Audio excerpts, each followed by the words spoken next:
결혼할 때는 사실은 얼굴만 보고 결혼하지 못하잖아요. 여자분들 중에서도 직업이 없는 상태에서 결혼하면 어쨌든 당연히 남자의 경제적인 면이나 남자가 살아온 환경, 그다음 그 집안 뭐 이런 것들 당연히 봐야 돼요. 예전에는 내 남편의 이런 경제적 상황을 따졌는데 지금은 남편이 알아서 뭐 생활비도 따박따박 주고, 그렇다 보면 이제 다른 남자를 만나보고 싶은 거예요. 우선은 첫 번째, 뭐 이게 단어가 어떨지 모르지만 이제 병광세형이라고 할게요. 왜냐면 바람을 피는 유부녀 경우에 그 남편과는 리스인 부부가 꽤 많아요. 근데 알고 보면은 바람난 상간남과 나는 하루에 뭐 몇 번씩 하는 경우가 꽤 많아요. 이런 경우가 나중에 상간소송을 하면서 카카오톡이나 이런 걸 통해서 밝혀지는데, 남편과 리스인 유부녀는 결국에는 뭐 성욕 해결을 위해서 어느 정도 다른 남자를 찾아서 만나는 경우가 있고, 상간남의 경우도 유부녀지만 어쨌든 자신에게는 새로운 여자이기 때문에 첫 연애하는 느낌으로 초반에는 진짜 엄청나게 많은, 뭐 아시잖아요, 외도하면서 성관계 안 하는 상간 커플은 없어요. 그래서 유부녀가 좋아하는 불륜 상대는 어쨌든 자기의 성적 욕구를 충족시켜주는 병광세형이 하나 있을 수 있습니다.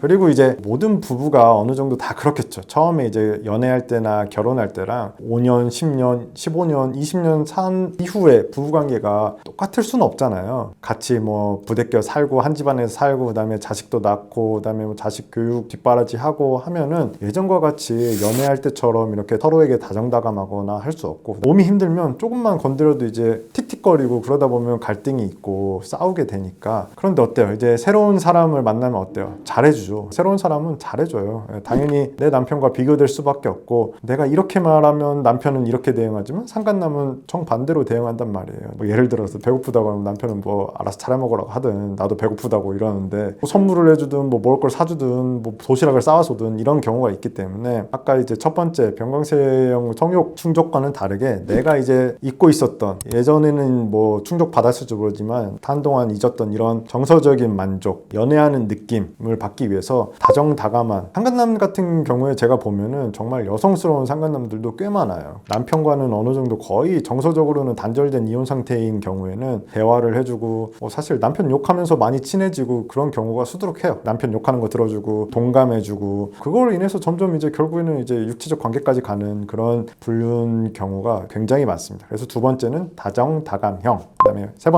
번째는 돈입니다. 돈. 두 번째 방금 말씀드린 거랑 뭐 어떻게 보면 일맥상통할 수도 있어요. 결혼하고 생활비 쓰고 아이 교육비 쓰다 보면 나한테 쓸 돈은 없어요. 아이 더 좋은 거 먹이고 비싼 거 사주고 아이 교육비 아이 있어지, 나는 그지같이 살아도 아이는 좋은 거 먹이려고 하잖아요. 근데 이제 그 상간남들은 우선은 이 여자밖에 안 보이니까 이 여자한테 사주는 거예요. 먹을 것도 맛있는 거 사주고 좋은 데도 데려가고 액세서리나 심지어는 뭐 백 같은 것도 사주고 속옷도 사주고 이런 걸 사주니까 이제 눈이 돌아가는 거죠. 나는 지금 누구의 와이프, 누구의 엄마, 누구 엄마로만 살고 있는데 이 상간남은 자기를 이제 자기 자신으로 생각해 주는 거예요. 연애 대상. 예전에 느꼈던. 이게 뭐 큰손형이라고 제가 뭐 단어는 정했지만 큰 명품백, 뭐 샤넬, 루이비통 이런 걸 사주지 않더라도 그냥 예전에 받았던 액세서리 같은 것만 사줘도 눈이 돌아가고, 요새는 핸드폰 케이스 같은 핸드폰 이런 것들을 많이 사주던데, 내가 이게 얼마 비싸지 않더라도 나한테 못 쓰거든요. 주부들은. 그런 거를 사주는 사람에게 또 많이 반하더라고요. 그래서 세 번째는 큰손형, 유부녀가 좋아하는 불륜 상대로 큰손형을 정해봤어요. 네 번째는 이제 외형, 이제 꽃미남이나 키가 큰, 이것도 어떻게 보면 이제 자기 남편과 또 다른 면의 사람일 수도 있어요. 결혼할 때는 사실은 얼굴만 보고 결혼하지 못하잖아요. 여자분들 중에서도 직업이 없는 상태에서 결혼하면 어쨌든 당연히 남자의 경제적인 면이나 남자가 살아온 환경, 그다음 그 집안 뭐 이런 것들 당연히 봐야 돼요. 그게 뭐 잘못됐다는 게 아니라 이런 걸 따졌는데 어느 정도 안정이 됐어요. 이제 아이들도 좀 크고 돈 나갈 일도 예전보단 적고, 나도 이제 뭐 나름대로 뭐 집도 있고 이러면 안정이 되잖아요. 그러면 이제 예전에는 내 남편의 이런 경제적 상황을 따졌는데 지금은 남편이 알아서 뭐 생활비도 따박따박 주고, 그렇다 보면 이제 다른 남자를 만나보고 싶은 거예요. 내가 정말 원했던 이상형의 남자, 물론 그런 남자를 찾기는 쉽지 않겠지만 얼굴, 나는 정말 예전에는 얼빠였는데 이런 남자랑 결혼했다, 지금이라도 다시 내가 원하는 남자랑 만나야겠다 해가지고 오로지 얼굴이나 몸 이런 외형적인 것만 보고 만나는 만나는 경우가 꽤 있어요. 뭐 남자 여자 불문하고 어쨌든 외형적으로 좀 예쁘고 잘 관리가 된 사람을 좋아하기 마련이기 때문에 네 번째는 우선 꽃미남형이라고 제가 정해봤습니다. 네,